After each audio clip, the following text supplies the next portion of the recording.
there about the long-term prospects for the U.S. Matt? Scarlett, thanks very much. Now, congressional leaders have, as we said, reached a debt deal, but is it a victory for either party? We're joined on Capitol Hill by Congressman Scott Rigell of Virginia, a Republican. Scott, thanks for joining us. Sorry, Congressman, thanks for joining us. Let me start by asking you about these cuts. I mean, $917 billion over 10 years, and that's only cuts to projected increases in spending. Is it enough? Well, it's not enough to arrest the trajectory that we're on, but having said that, I think this is still an important interim step to setting our country on a much better fiscal path. So within the framework that we have this morning, I haven't yet read the bill, but within the framework that we were briefed on last night, I think it's consistent with our principles and our objectives, so I'm inclined to vote for it. I was just going to say, Congressman, it sounds like you will vote yes based on the information you have now. Well, I need to work through the bill. I've made that commitment to the folks in the district. I'm deeply concerned about the prospect of defense cuts.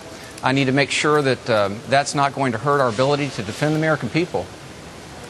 What do you think about the missed opportunity, some are calling it, about on tax reform? Because we could have simplified the tax code, we could have broadened the base, we could have raised revenues from really record lows as a percentage of GDP without raising anyone's marginal rates. Well, I don't disagree with those who say that taking in tax revenues that are around 15% of our gross domestic product is a problem. I accept that. I'm a businessman. I'm a job creator, a first-time elected official. Still own a medium-sized business in our district. So I think the key is that we can still continue to work on tax reform even after this bill is passed. Although a lot of people are distrustful, a lot of people aren't as optimistic that tax reform ever will happen in Washington. I mean, it's been, what, 20, 30 years since we had real tax reform. So what would make you optimistic that it comes? We can get this done.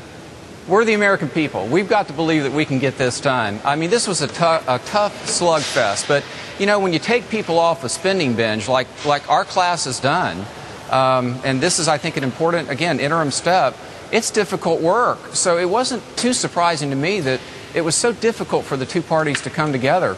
But the future is ahead of us. I'm resolved, and my colleagues are, particularly, I think, the freshmen, to make sure that we arrest federal spending and roll back some of these things in the EPA, the Dodd-Frank bill, that are really choking out the life of the entrepreneur. If you could arrest federal spending at $14.3 trillion in debt, or even given this $2.4 trillion, say call it 20, I'm sure you'd be happy. But when you look forward 10 years, do you really see us at that level, or is it more realistically closer to 30?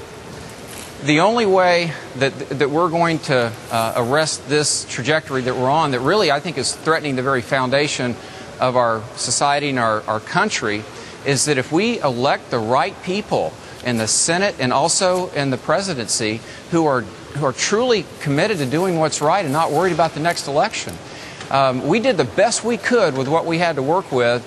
I still haven't decided, as I mentioned, but I'm inclined to vote for this bill because I think it arrests, at least in an interim level, where we are and where we're headed on spending. So we're going to have to get the right folks up here in the Senate. They haven't passed a budget in over 800 days. You can't run a business that way.